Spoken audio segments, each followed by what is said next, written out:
El tema de ahora, estableciendo prioridades.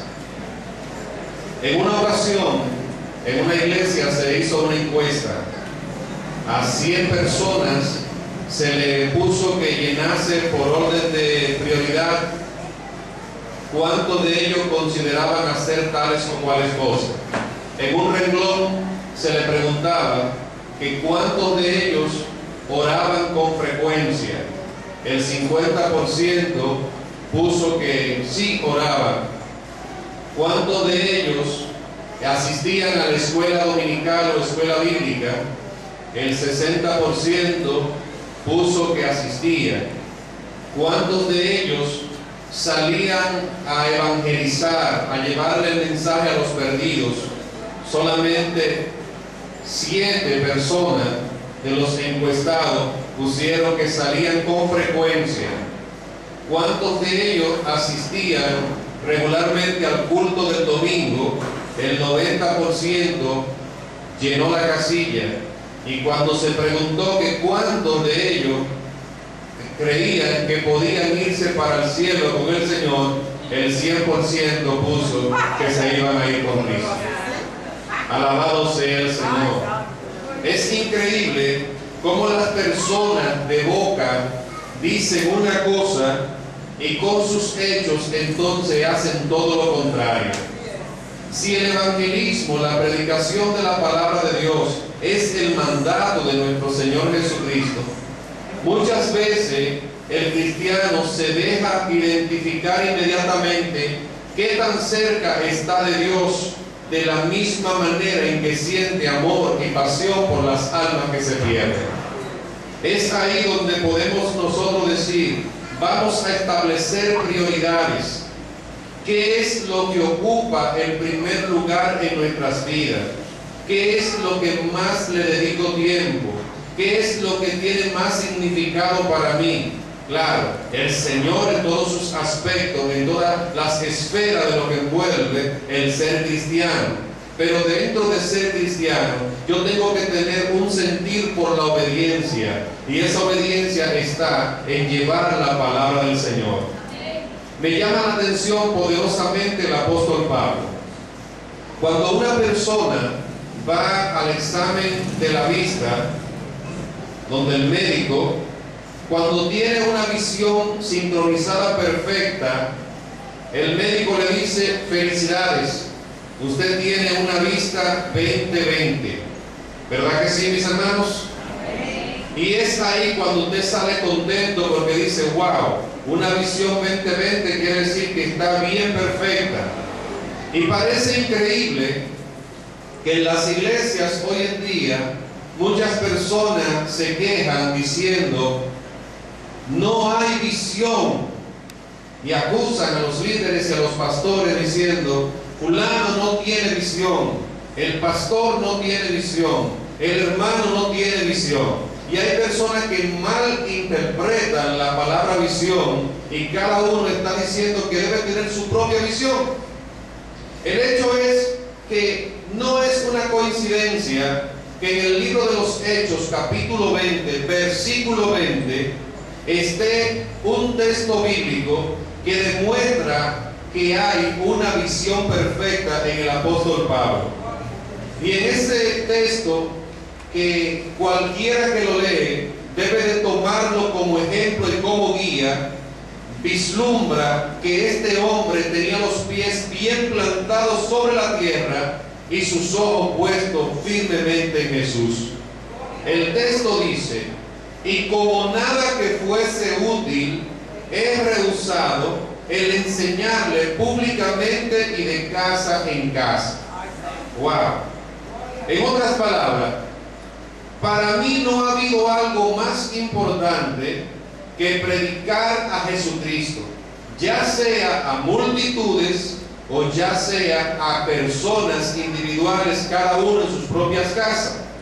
Ese texto también demuestra qué tan bien posicionados estamos con las misiones y con el amor hacia las almas que se pierden y el mandato de nuestro Señor Jesucristo.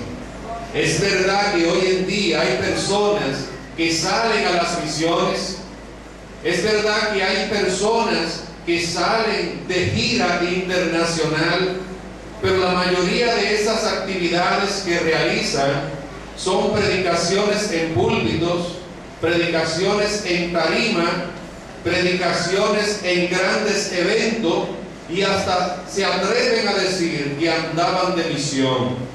Hermanos amados, el apóstol Pablo no solamente predicaba a las grandes cantidades de personas, era una persona al igual que Jesús, que si tenía que dejar la multitud para ir a predicarle a uno solo, ese lo hacía también. ¿Qué gran mérito tiene usted predicándole a una persona? ¿Cuáles fotografías puede usted subir al internet de la gran cruzada evangelística cuando está evangelizando un alma? Si usted tiene en alta estima el mandato del Señor Jesucristo, va a ser un fiel imitador del Maestro, porque Jesús le predicó al joven rico, Jesús le predicó a Zaqueo, Jesús le predicó a Nicodemo, Jesús le predicó a la samaritana, y cada una de esas personas fue un mensaje dirigidos a ellos en exclusiva. Eso quiere decir, mis amados hermanos, que el verdadero evangelizador tiene una prioridad, y es, al igual que el apóstol Pablo, predicar el evangelio, no importa que sean a 2 amigos, a 20 amigos, como si lo fuese a una sola persona. ¿Cuánto glorifican el nombre del Señor? La condición principal para usted poder entrar en el ministerio de ser un discípulo del Señor, el mismo Señor Jesucristo lo pone bastante claro. Mire, usted no puede llamarse cristiano y gobernarse a sí mismo. Usted no puede llamarse evangélico y seguir haciendo las cosas como usted considere. Inmediatamente se convierte a Jesucristo, hay que tomar decisiones, y esas decisiones no son muy simpáticas. Negarse a sí mismo es la primera condición, y negarse a sí mismo significa que ya no existo yo, que ya no me gobierno yo. Sacrifico mis pasiones, sacrifico mis anhelos, sacrifico mis deseos, mis metas y mis propósitos para darle lugar al propósito de Dios a través de su Espíritu Santo en mi vida. Una vez que yo me niegue a mí mismo, estoy capacitado para el segundo paso: tomar mi cruz. Y esa cruz de la responsabilidad, esa cruz que Dios nos ha asignado del ministerio, porque el ministerio no es algo para uno ensalzarse. Ministerio no es algo que nos proporciona gloria. Ministerio no es algo que nos exalta. Ministerio es algo que nos humilla. Ministerio es algo que nos hace servirle a los demás. Ministerio es algo en la cual yo no estoy tratando de buscar beneficios ni prebenda. Ministerio es donde yo voy sacrificado para beneficiar a otros. Por eso es que Dios dice: niéguese a sí mismo, tome su cruz. Pero ¿qué pasa? Muchas personas, es cierto que toman la cruz, y esa cruz la toman semanal, o quizás la toman una vez al mes, pero la Biblia aquí dice que debe tomarla cada día. Y después de tomarla cada día, entonces debe seguirle. Alabado sea Dios. Seguirle. Pero no seguir al pastor ni seguir al líder, seguir al Señor Jesús. Y si usted quiere seguir al Señor Jesús, investigue a ver dónde están metidos los cristianos hoy en día, cada fin de semana, en cada tiempo libre, en cada momento, en qué sitio están ubicados. Porque el Señor Jesús dejó bien clara la línea para que le siguiesen. En los negocios de mi Padre me es necesario y conveniente estar. mi padre hasta ahora trabaja y yo trabajo. O sea, que automáticamente si queremos seguir al Maestro, tenemos que seguirle por el camino de la predicación, por el camino del Evangelio, por el camino del evangelismo a las almas que se pierden. Por eso, si nos negamos a sí mismos, hemos cumplido firmemente con todo lo que tiene que ver con la obra de Dios. Más obrero. Oiga bien, en este pasaje bíblico de Mateo 9:35 encontramos la razón por la cual usted y yo venimos al Evangelio. En un panorama que se presenta, dice que recorría Jesús todas las ciudades y aldeas, predicando, enseñando y libertando al pueblo, sanándolo de todas sus dolencias. Ese era el ministerio completo, el mandato del Señor. Y así lo dice también Marcos 16:15. No solamente dice predicar el Evangelio, habla también de que enfermos pondrán las manos, sobre ellos pondremos las manos y serán sanos. En el nombre de Jesús echaremos fuera demonios, hablaremos nuevas lenguas, y si aún bebiésemos cosa mortífera, no nos hará daño. En ese pasaje, mientras Jesús recorría, había una gran multitud. Una multitud de personas estaban ahí. Y Jesús toma un tiempecito para observar. Quizás hoy en día en las iglesias lo que hacen falta es personas que saquen un momento para observar y darse cuenta cuál es la situación del pueblo, cuál es la situación de su sector, cuál es la situación de su ciudad, y empezar a ver a cada una de las personas como Jesús la pudo ver. Hoy en día usted sale a la calle y quizás lo que ve es cosas que le dan repugnancia, pecadores de una forma depravante. Abiertamente la gente hacen alarde de sus pecados como si no estuviesen haciendo nada malo. Y eso es verdad, que en lugar de producirnos gozo, nos producen tristeza. Pero al Señor le produjo la situación de la gente algo que nos hace falta a cada uno de nosotros. Le llaman compasión. El Señor tuvo compasión de ellos porque Él lo vio de una manera diferente. Él lo vio desamparados y dispersos como ovejas que no tenían pastor. Y es ahí donde Él entonces se da cuenta y hace reflexionar a sus discípulos de que la mies a la verdad es mucha. O sea, el trabajo es demasiado abundante y la cantidad de obreros que hay es muy poca para poder enfrentar todo este trabajo que tenemos por delante. Los frutos están maduros y si no se consiguen muchos obreros, lo más seguro es que se pierdan, se van a caer, van a gotear, y el que se gotea es muy difícil que lo recoge. Por eso es que el Señor hace una petición y le dice: pídanle al Señor de la mies, o sea, al dueño del trabajo, que envíe más obreros a su mies. Y es ahí donde se obedece a la petición del Maestro y se hace esa oración: Señor, envía más obreros. Inclusive se ha compuesto un himno en el himnario de gloria: obreros faltan ya. Amén. Y se canta y se entona esa oración cantada como una plegaria delante de Dios para que más obreros puedan venir a la viña. Producto de esa oración está usted aquí y estoy yo también a los pies del Maestro, a sus órdenes, a su servicio, para obedecer e ir a recoger los frutos que ya de antemano el Espíritu Santo está tratando con ellos, porque la iglesia está orando fervientemente antes de ir a evangelizar. Alabado sea el Señor. Para algunas personas no entienden mucho este término que dice la Biblia: pecados por omisión y pecados por comisión. En una ocasión alguien me preguntó: hermano, ¿usted cree que una persona se pueda perder porque no salga a evangelizar? Esa pregunta me hizo reflexionar bastante y es entonces cuando traté de darle una respuesta. En la Biblia hay pecados que son mencionados por comisión. Quiere decir, pecados que se materializan cuando las personas hacen lo que se les dijo que no hicieran. Usted cometió un pecado porque se le dijo no hagas esto y lo hizo. Por ejemplo, no adulterarás, no fornicarás, no hurtarás, no dirás mentira o falso testimonio. Cuando una persona hace o realiza o materializa uno de esos pecados, entonces está la persona en pecado porque lo ha cometido, ha caído en el pecado.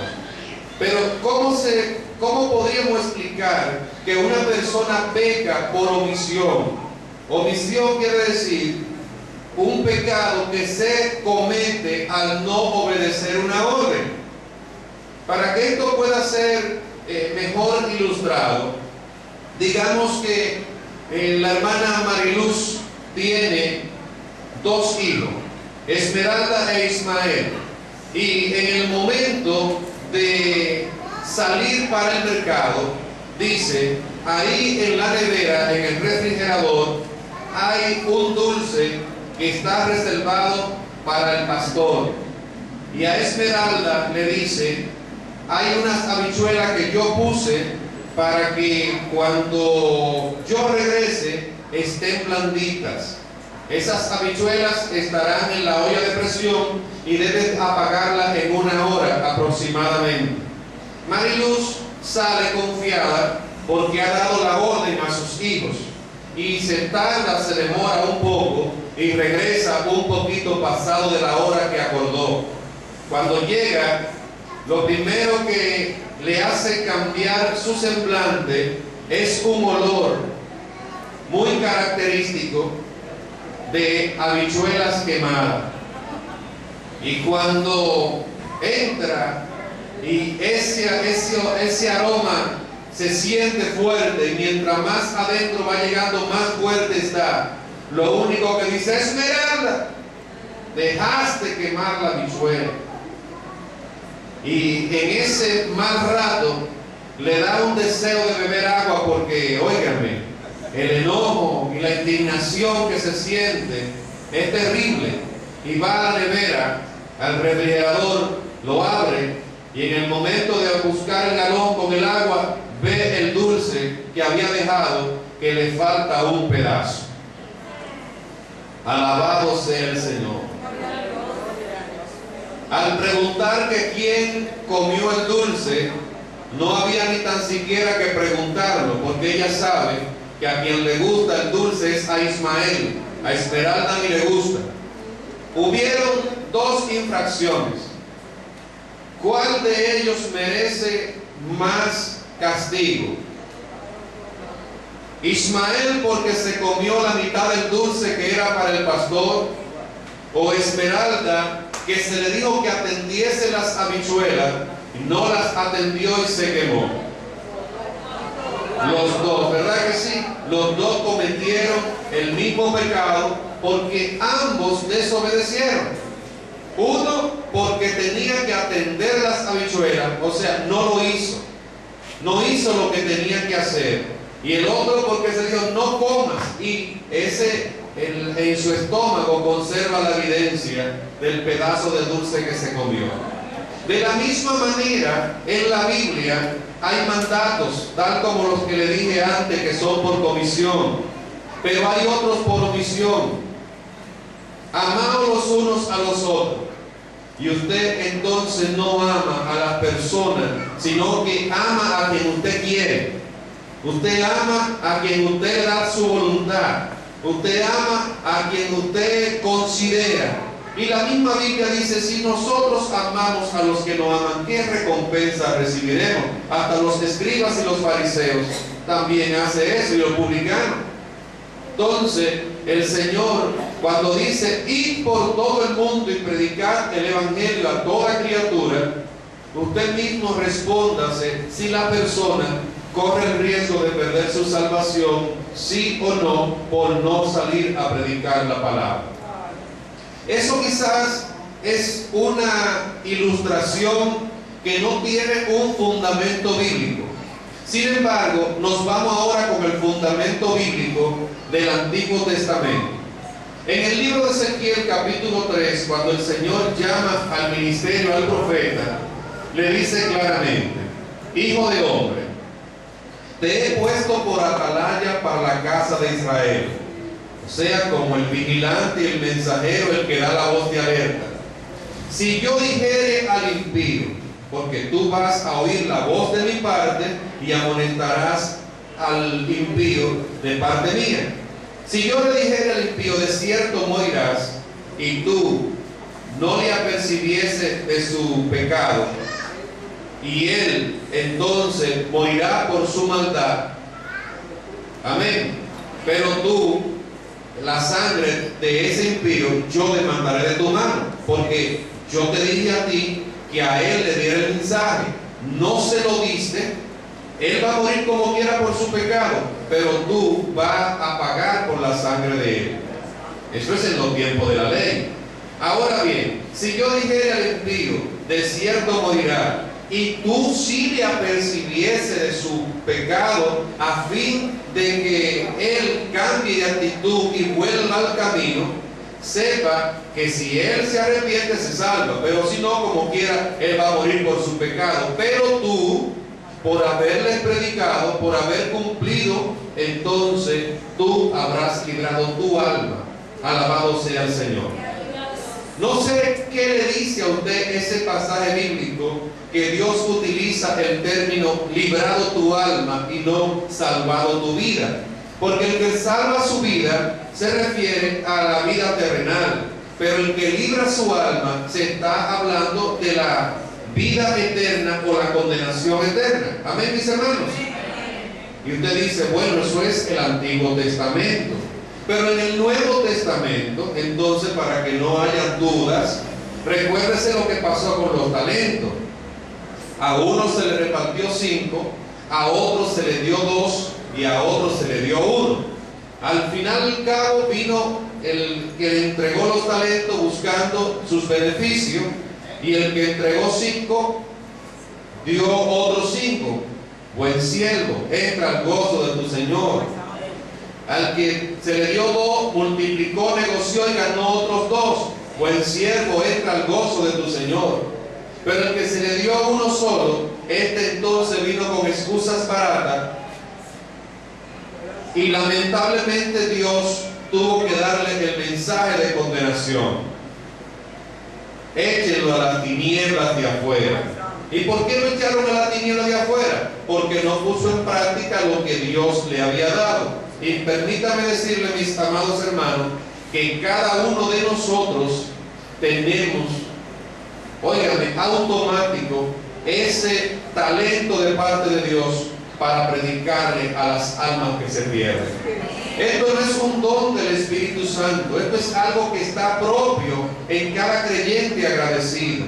En cada persona lavado y redimido por la sangre de Cristo, tiene algo que contar acerca de Cristo. El que usted no lo haga no quiere decir que usted no lo tenga. El que usted no salga no quiere decir que usted no tenga esa habilidad para hacerlo. Porque al final de cuentas, Dios lo que necesita de nosotros son nuestras bocas y nuestros pies. Él se puede encargar de hacer lo que falta. Alabado sea el Señor. Encontramos ahora lo que es el mensaje de la luz. Todo esto es para que usted pueda ir entendiendo plenamente acerca de lo que Dios quiere que entendamos dentro de lo que es su obra de la predicación de la palabra. Fíjese en esta ilustración muy importante. El Señor Jesucristo dice: yo soy la luz del mundo. Amén, que lo dijo, ¿verdad? ¿Y por qué si Él dice yo soy la luz del mundo, luego entonces le dice a los discípulos vosotros sois la luz del mundo? ¿Cómo es? ¿O es Él la luz del mundo o son los discípulos la luz del mundo? en sí, la luz del mundo es el Evangelio de Jesucristo. El que está en tinieblas no viene a la luz, decíamos, ¿verdad? Para que sus obras no sean reprendidas, pero el que es de la luz viene a la luz para que sus obras sean manifiestas en Dios. Conmigo usted va a repetir esto. La luz es la predicación del Evangelio de Jesucristo. La luz es la predicación del Evangelio de Jesucristo. Entendiendo que esto es así, dice la Biblia, no se enciende una luz y se coloca debajo de un almud, ni debajo de una cama, ni debajo de una mesa. Amén. No se puede encender y colocar ahí. Y usted diría, claro que no, porque si se coloca una luz debajo de esas cosas, podría fácilmente incendiarse. Pero el Señor no está dando clases de primeros auxilios, ni de la defensa civil, ni de los bomberos. Recuérdese que la luz es la predicación del Evangelio de Jesucristo. Amén. ¿Qué gran verdad quiere enseñar nuestro maestro con esta ilustración? Recuerden que todo lo que se coloca debajo tiene menos importancia que lo que se coloca encima. Si una señora va a tender una cama para ponerla bien linda, lo primero que le pone es el cubre colchón, el que tiene la goma, y luego pone encima el juego de colchas o el cubrecama, que eso es lo que usted quiere realmente que se pueda ver. ¿Es así, mis hermanas? Entonces, cuando usted coloca la luz debajo de la mesa, está diciendo que la luz es menos importante que la mesa. Si la coloca debajo de la cama, por igual, y si la coloca debajo del almud, lo mismo. Ahora lo que hay que definir, ¿qué representan cada uno de estos instrumentos en esta ilustración que Jesús está presentando? Para todos es conocido que cuando se habla de una cama, todo el mundo sabe que la cama simboliza y representa el descanso. Usted en la cama o se acuesta para dormir o se acuesta para descansar. Una de dos. Correcto. Entonces la cama siempre va a representar el descanso.